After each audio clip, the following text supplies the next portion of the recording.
আজ পহেলা বৈশাখ। পহেলা বৈশাখ উপলক্ষে ঘুরতে ঘুরতে গেলাম কুষ্টিয়ার বিখ্যাত উজানগ্রাম ইউনিয়নের ঐতিহ্যবাহী একটি পার্ক। পার্কটি বাতাসি পার্ক নামে পরিচিত। এটি উজানগ্রাম গ্রামের পশ্চিম পাশে বিলের উপরে অবস্থিত।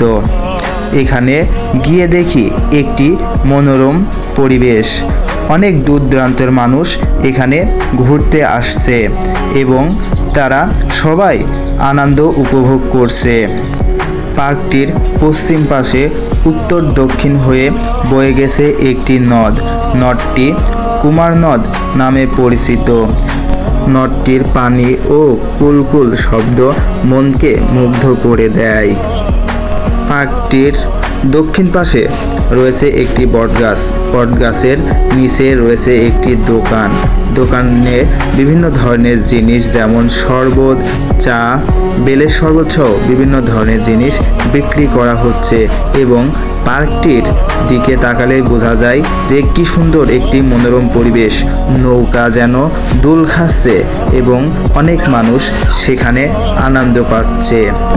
বিভিন্ন গ্রামের মানুষ এখানে এসে নৌকায় দোল খাচ্ছে এবং বিভিন্ন মানুষ এসে এখানে ঘোরাঘুরি করছে। বিভিন্ন দূর দূরান্ত থেকে আসা মানুষ এখানে অনেক আনন্দ পাচ্ছে। বলতে বলতে আমরা চলে আসলাম গেটের দিকে। গেটটি অনেক সুন্দর করে তৈরি করা হয়েছে। চলুন এবার ভিতরে যেয়ে দেখি ভিতরে কি কি ধরনের জিনিস আছে বা নিয়ে আসছে। গেটের ভিতরে ঢুকতেই পূর্ব দিকে রয়েছে ফুচকার ঘর এবং পশ্চিম দিকে বিভিন্ন ধরনের জিনিস যেমন খই, ফুলের দোকান সহ চটপটি ও ফুচকার দোকান। বিভিন্ন ধরনের মানুষ এখানে এসে ফুচকা ও চটপটি খাচ্ছে। রয়েছে দোলন নৌকা, যেখানে সবাই উঠে নৌকায় দোল খাচ্ছে এবং অনেক আনন্দ পাচ্ছে। বিভিন্ন দূর দূরান্তের মানুষ এই নৌকায় উঠছে এবং অনেক আনন্দ উপভোগ করছে।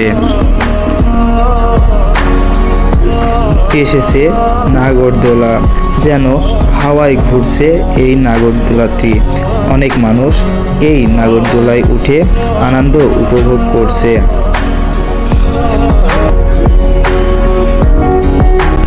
আরও আছে চারিদিকে ঘোরপাক খাওয়া ঘোড়া সহ চেয়ার, অনেক কিছু। অনেক ছেলে মেয়ে সেখানে উঠে ঘোরপাক খাচ্ছে এবং আনন্দ পাচ্ছে। রয়েছে কসমেটিক সহ বিভিন্ন দোকান। সবাই এখান থেকে কসমেটিকের জিনিসপত্র কিনতেছে এবং আনন্দ পাচ্ছে। দর্শক, আজ এই পর্যন্তই। আপনারা সবাই একদিন আসুন, সবাই বেরিয়ে যান আমাদের এই পার্কটিতে। অনেক আনন্দ পাবেন আশা করা যায়। ধন্যবাদ সবাইকে। সাথে আছি আমি মোহাম্মদ শাকিল, ভিলেজ নিউজ, কুষ্টিয়া।